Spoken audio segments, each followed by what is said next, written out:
አረቦቹን የግድ ማስለመድ ያሉባችሁ ሶስት ዋና መሰረታዊ ነጥቦች። በእነዚህ ነገሮች በፍጹም መደራደርና እሩንታ ማድረግ እንደሌለባችሁ ነው የምነግራችሁ። ሰላም ጤና ይስጥልኝ ውድና የተከበራችሁ የመቅዲ ዩቲዩብ ቻናል ተከታታዮች ያላችሁበት ሰላማችሁ ይብዛ። ለዚህ ዩቲዩብ ቻናል አዲስ ከሆናችሁ ሰብስክራይብ እያደረጋችሁ ቤተሰብ ሁኑ፣ ላይክ እያደረጋችሁ ቪዲዮውን ጀምሩት። እንዲሁም ለጓደኞቻችሁ እንዲጠቅም ሼር እያደረጋችሁ ሐሳብ አስተያየት ካላችሁ ኮሜንት መስጫው ላይ አስቀምጡልኝ። አረቦቹን የግድ ማስለመድ ያሉባችሁ ሶስት ዋና መሰረታዊ ነገሮችን እነግራችኋለሁ። አንደኛና የመጀመሪያው ምግብ አግባቡ መብላት እንዳለብሽ ግዴታ መናገር አለባችሁ። ይሄን ማስለመድ አለባችሁ። በምግብ ቀልድ የለም። እነሱ ጥሩ ነገር እየበሉ የሚያስፈልጋቸውን ነገር ከውጭ አስመጥተው እየበሉ እናንተ የተራረፈ ምንም ነገር ለእናንተ ጉልበት የማይሰጥ በቃ የሆነ የሚያስጠላ ነገር ምናምን ነገር አትጠቀሙ። ምግብ ከሌለ ቀጥታ ወደ ቢሮ መልሱኝ ወይ ምግብ እንዲያስተካክሉ እናንተ መናገር አለባችሁ። ነገር ግን ለስራ ነው የመጣው ምናምን ብላችሁ በእንደዚህ አይነት ነገር እሉንታ ማድረግ የለባችሁም። ከኢትዮጵያ ወደ አረብ ሀገር ስትመጡ ሙሉ ሜዲካል ምርመራ ተመርምራችሁ ጤነኛ እንደሆናችሁ ራጅ ሳይቀር በቃ ልብሳችሁን አውልቃችሁ ተመርምረን ነው የመጣ ነው። ስለዚህ ምንም አይነት ነገር በሽታ እንደሌለብን አውቃችሁ ስለመጣችሁ ከዚህ መታችሁ በራብ ምክንያት በሽተኛ እንድትሆኑ አይደረግም ማለት ነው። ስለዚህ ምግብ በአግባቡ እንድትበሉ ማድረግ አለባችሁ። በእንደዚህ አይነት ነገር እሉንታ አታድርጉ። ብዙ እሉንታ የምናደርጋቸው ነገሮች ቢኖሩም የስራ ብዛት፣ የተለያየ የመሳሰሉት ነገሮች የጸባያቸው መክበድ፣ ነገር ግን ምግብ በአግባቡ መብላት እንዳለባችሁ ግን ግዴታ ማስለመድ አለባችሁ። እናንተ ዝቅ ምናምን አትበሉ።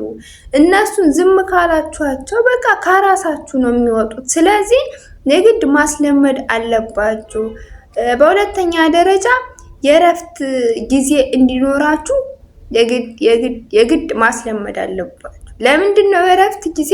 እነሱ ቤተሰብ አብዛኛውን ጊዜ ሰራተኛ ምናምን የሚያመጡት ቤተሰብ ምናምን ያለበት ቤት ነው። ቤተሰብ ምናምን ያለበት ቤት ደግሞ በተመሳሳይ ልክ እንደ ኢትዮጵያዎች ማታ 12 ሰዓት በኋላ አይተኙም። ከ12 ሰዓት በኋላ ወደ ስራ አይገቡም።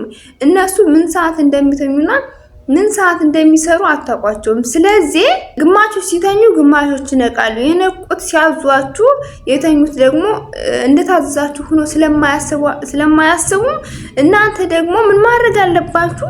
መስራት ያለባችሁን ግዴታ በአግባቡ ትሰራላችሁ። በጽዳትም በምግብም የመጣችሁ ማለት ነው። እዚህ ላይ ራሳችሁን የምታውቁት። ከዛም በኋላ ስራ ከጨረሳችሁ በኋላ በአግባቡ ማረፍ አለባችሁ። ስልክ አወራችሁም አላወራችሁም እሱ የራሳችሁ ቻንስ ነው። ነገር ግን ክላሳችሁ ገብታችሁ የእረፍት ጊዜ መውሰድ አለባችሁ።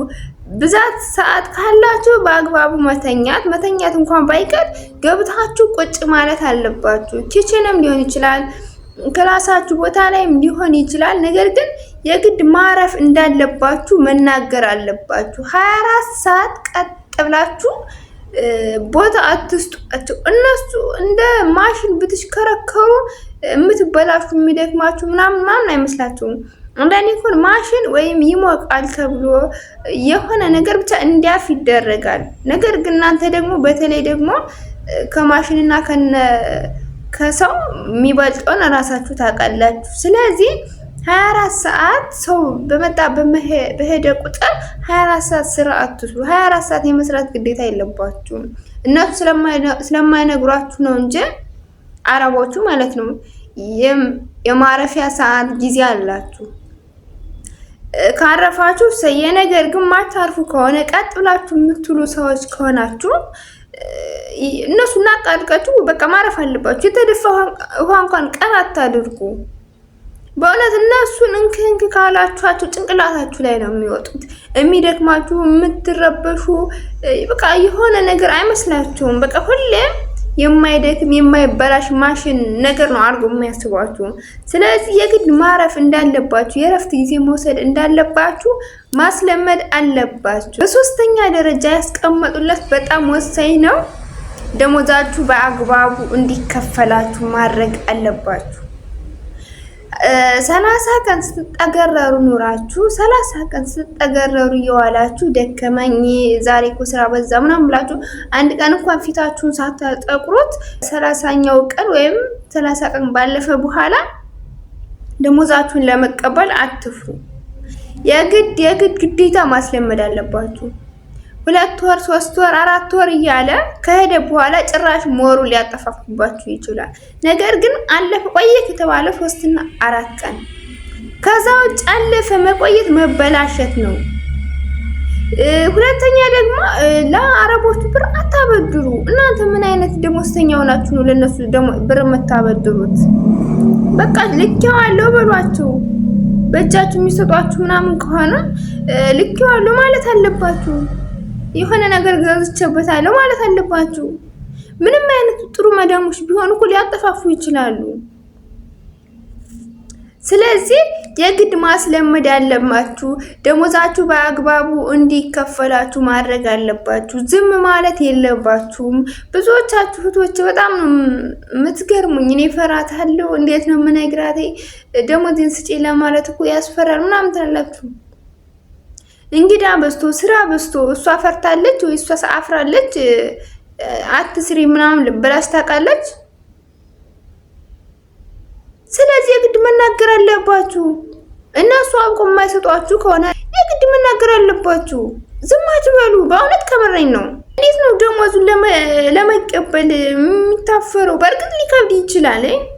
ነገር ግን ደግሞ ምንም ያናክል የሚከብድ ነገር የለም። የሰራችሁበት ነው። ብዙዎቻችሁ እንኳን ብር ለመጠየቅ የሆነ ነገር ለማድረግ አንድ ቀን ፈርተውና ደንግጠው አያውቁም። የሰው ብር ለመበደር ወይ የሰው ብር ለማንሳት። ነገር ግን እናንተ እኮ ምንም የሚያስደነግጥና የሚያስፈራ ነገር የለውም። ደሞዛችሁ ነው። ብሬን ስጪ ለቤተሰብ ልልክ ነኝ፣ ብሬን ስጪ እንደዚህ አይነት ነገር ልገዛበት ነኝ፣ ብሬን ስጪ እንደዚህ አይነት ነገር ላደርግበት ነኝ።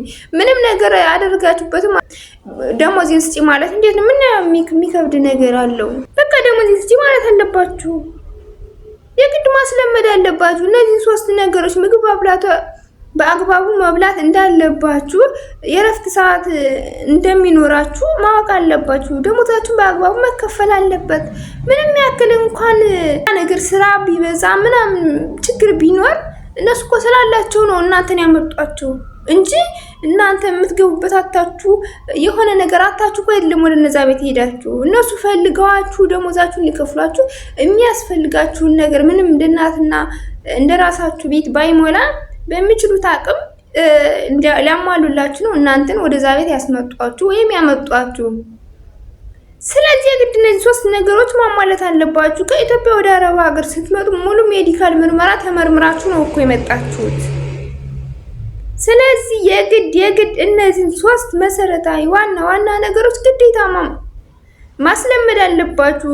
እነሱን ለአረቦች ሲጀመር እሉንታ ምናምን የሚባል ነገር የለም። ማድረግ ያለባችሁ ቆስጠን የሆነ ቅርጥጥ ማለት አለባችሁ።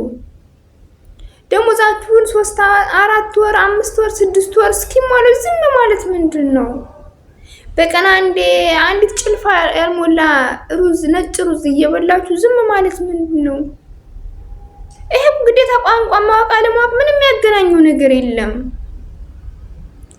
ግዴታ በቃ በምልክትም እኮ ማስረዳት ትችላላችሁ። ቋንቋ ባታውቁም ብታውቁም ወይም ለመጣችሁበት መክተብ አንዴ ለመዳሞች ከተነገራችሁ ለመጣችሁበት መክተብ ወይም ቢሮ እንዲህ አይነት ችግር አለ ብላችሁ መናገር አለባችሁ። የዚህ ሀገር ያላችሁበትን ወይ የመጣችሁበትን የቢሮ ቁጥር ባታውቁት እንኳን ከኢትዮጵያ ወደዚህ የመጣችሁበትን ከኢትዮጵያ ከቤታችሁ የተነሳችሁበት የሆነ ደላላ አለ፣ የግል ደላላ። ለሱ ተናግራችሁ ስልክ ቁጥር እንዲሰጣችሁና የሆነ ነገሮች እንዲስተካከልላችሁ ማድረግ እኮ ትችላላችሁ። ምንም አዲስ ነገር የለውም እኮ ምንም የሚከብድ ነገር የለውም። እናንተ ደፋርና ቆረጥ ከሆናችሁ በአግባቡ ከሰራችሁ በቃ አዲስ ነገር የለውም እኮ። ስለዚህ እነዚህ 3 ዋና ነገሮች በአግባቡ እንዲያሟሉላችሁ ማስለመድ አለባችሁ። በዛ ላይ ደግሞ አንድ የረሳሁት ነገር አለ። ምኝታ ክላስ ከሌላችሁ ግዴታ ማሟላት እንዳለባቸው መናገር አለባችሁ። ስለዚህ እነዚህ ነገሮች በአግባቡ እንዲያሟሉላችሁ እናንተ እሉንታ ምናምን የሚባል ነገር በፍጹም አያስፈልግም። በእነዚህ ነገሮች መደራደርም ሆነ ዝም ማለት እንደሌለባችሁ ነው የምነግራችሁ። ለዚህ የዛሬ ቪዲዮ ይሄን ይመስል ነበር። ለዚህ ዩቲዩብ ቻናል አዲስ ከሆናችሁ ሰብስክራይብ እና ላይክ ሼር ያደረጋችሁ ሀሳብ አስተያየት ካላችሁ ኮሜንት መስጫው ላይ አስቀምጡልኝ።